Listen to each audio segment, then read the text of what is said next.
Percuma kuliah pinter-pinter, nanti beda sama pas kerja. Statement ini sering kita dengar dari orang yang udah kerja atau lulus kuliah. Bahkan gak cuma di jurusan akuntansi, di bidang-bidang lain pun sering kita dengar. Apa benar kuliah gak kepake? Apa nanti pas udah kerja bakal beda sama apa yang diajarin di kuliahan? Sebelum mikir aneh-aneh, lihat dulu video ini. Kita bakal jelasin ke kalian apakah kuliah akuntansi bakal beda di dunia kerja. Atau sama aja sih sebenarnya.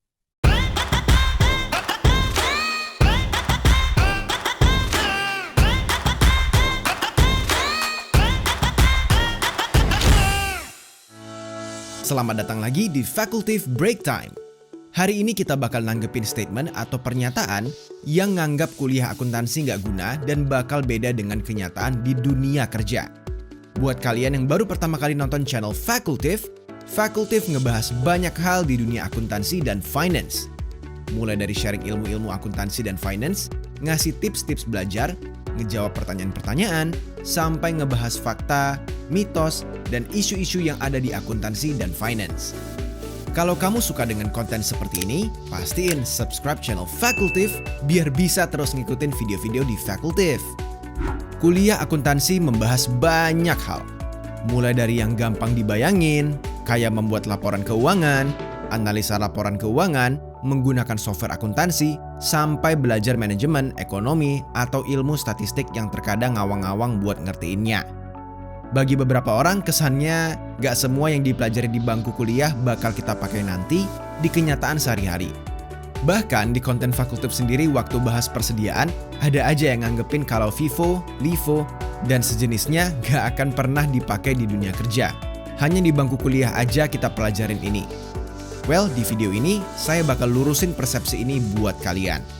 Biar kalian tahu apa gunanya kalian belajar di bangku kuliah. Dan apa yang ngebedain sama dunia kerja.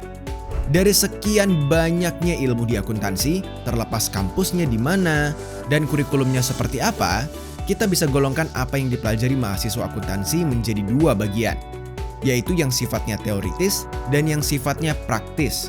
Ilmu di akuntansi seperti teori akuntansi, statistik, ekonomi mikro, makro, dan sejenisnya bisa dibilang didominasi oleh topik-topik yang bersifat teoritis.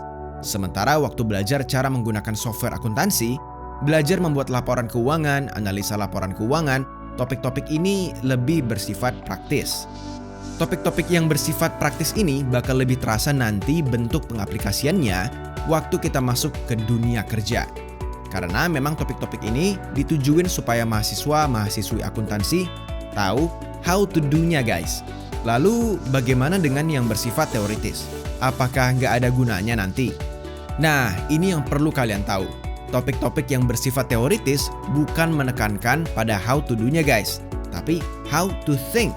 Yes, gimana cara berpikir kita dibentuk melalui serangkaian konsep-konsep dan rerangka pemikiran. Ini yang ditekankan oleh topik-topik yang bersifat teoritis. Dan menurut pengalaman saya, justru yang bersifat teoritis biarpun gak secara langsung kalian lihat di dunia kerja, justru bakal lebih banyak gunanya nanti di dunia kerja. Kok bisa? Saya kasih tahu satu hal ke kalian. Dan buat yang suka nganggap kuliah gak guna atau berbeda dengan dunia kerja, mungkin kalian gak sadar dan belum tahu ini sepanjang kuliah dulu. Apa yang dipelajari di bangku kuliah atau apapun yang bersifat teoritis berada di standar ideal. Sementara kondisi di lapangan seringkali nggak ideal. Jadi waktu kita belajar sesuatu yang bersifat teoritis, standar yang kita gunain memang standar dalam kondisi ideal. Seperti waktu kita belajar akuntansi dasar atau keuangan. Kita beranggapan kalau semua pembuatan laporan keuangan harus menggunakan asas akrual dan nggak ngelanggar konsep-konsep dasar akuntansi seperti business entity, going concern, atau matching principle. Idealnya memang begitu guys, tapi di kenyataannya karena berbagai alasan, entah karena supaya praktis atau laporan keuangannya biar lebih cepat selesai, ada beberapa hal yang kita kesampingkan. Misalnya, kalau kalian punya usaha, mau toko HP, pakaian, laundry, atau apapun yang kalau terjadi penjualan, sebagian besar bersifat tunai, atau kalaupun ngutangin, mungkin hanya 2 atau 3 hari aja jatuh tempo kreditnya. Secara teoritis, kita harus pakai accrual basis, di mana kalau kita ngutangin, kita harus akuin penjualan dan mengakui piutang. Tapi di kenyataan, Karena selisihnya hanya 2 atau 3 hari, untuk alasan kepraktisan ada yang mengakui penjualan saat uang diterima atau cash basis. Boleh atau enggak kayak gini guys? Buat yang kurang paham teori mungkin bilang nggak boleh. Atau kalau dilakuin pun mereka beranggapan beda sama yang diajarin di bangku kuliah. Padahal kalau kalian pelajarin bener-bener teori akuntansi, kita diajarin yang namanya materialitas. Selama nggak material boleh-boleh aja guys. Apalagi kalau masih kecil perusahaannya atau yang gunain laporan keuangan masih terbatas. Terus kak, kenapa di bangku kuliah gak langsung aja belajar yang praktis semua? Saya mau tanya lewat ilustrasi guys. Menurut kalian, gimana caranya belajar ngedeteksi uang palsu? Cara paling benar adalah kenali bener uang aslinya. Boleh deh kalian cek via browsing atau apapun. Bagaimana cara mengenali uang palsu? Pasti banyaknya kebuka tentang ciri-ciri uang yang asli itu gimana. Harus ada watermarknya, ada microprintingnya, bahan materialnya dari apa, teksturnya gimana, serial number sama tahun keluarannya seperti apa, dan sebagainya. Kenapa justru yang dipelajari adalah uang aslinya buat ngedeteksi uang palsu? Logikanya sederhana, kalau kalian tahu dan paham benar bentuk aslinya kayak gimana, begitu berhadapan dengan uang palsu kalian akan lebih mudah untuk ngedeteksinya. Kuliah juga sama. Variasi di dunia kerja itu ada banyak banget. Kalau kalian pelajari satu-satu bentuk nggak idealnya, bukan cuma banyak yang kudu kalian pelajari, tapi begitu dihadapin sama variasi lain, kalian belum tentu bisa ngadepinnya. Itu kenapa setiap teori pembelajaran berada di standar ideal. Kalian belajar cara berpikirnya harus gimana, terus yang benernya kayak gimana, supaya begitu kalian ketemu yang nggak ideal, kalian tahu nggak idealnya di mana. Dan dengan modifikasi sedikit, kalian bisa solving masalahnya. Jadi, apakah berbeda antara kuliah dan dunia kerja? Kalau ngomong kondisi dan standar yang digunain, iya, kita belajar di standar yang ideal. Sementara waktu kerja nanti, kita bakal nemuin bentuk-bentuk yang nggak ideal. Tapi apakah nggak berguna dan nggak ada kaitannya? Justru kebalikannya guys. Orang yang kuat secara teoritis, mereka bakal lebih mudah untuk menyelesaikan atau memodifikasi setiap permasalahan yang ada di lapangan nanti, ketimbang orang yang kurang kuat teorinya.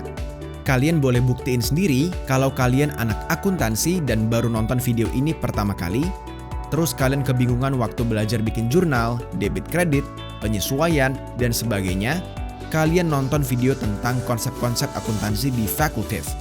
Terus kalian nilai sendiri deh sudah nonton, merasa berguna, lebih mudah, atau enggak belajar akuntansinya.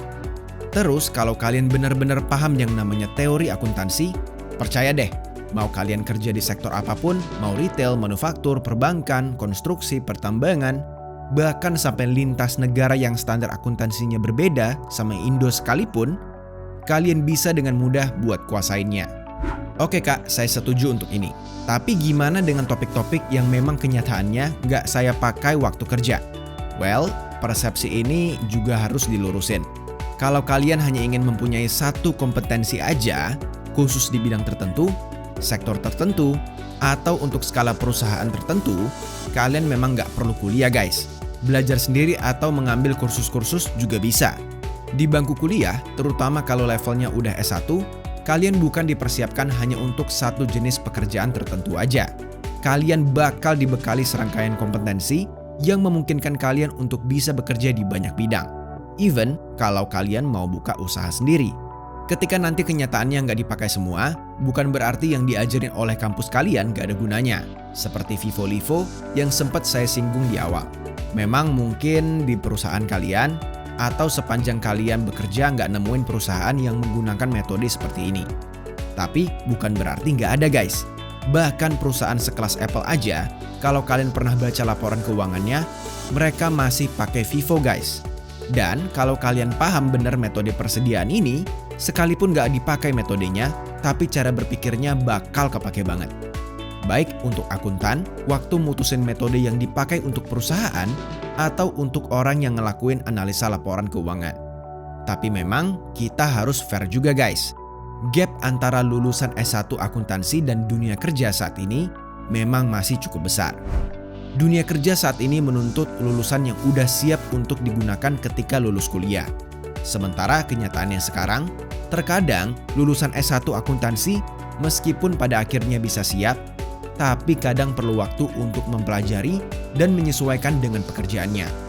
Atau kalau pakai istilah saya tadi, memang mereka masih perlu waktu yang terkadang nggak sebentar untuk melakukan penyesuaian dari standar yang ideal ke kondisi yang kurang ideal.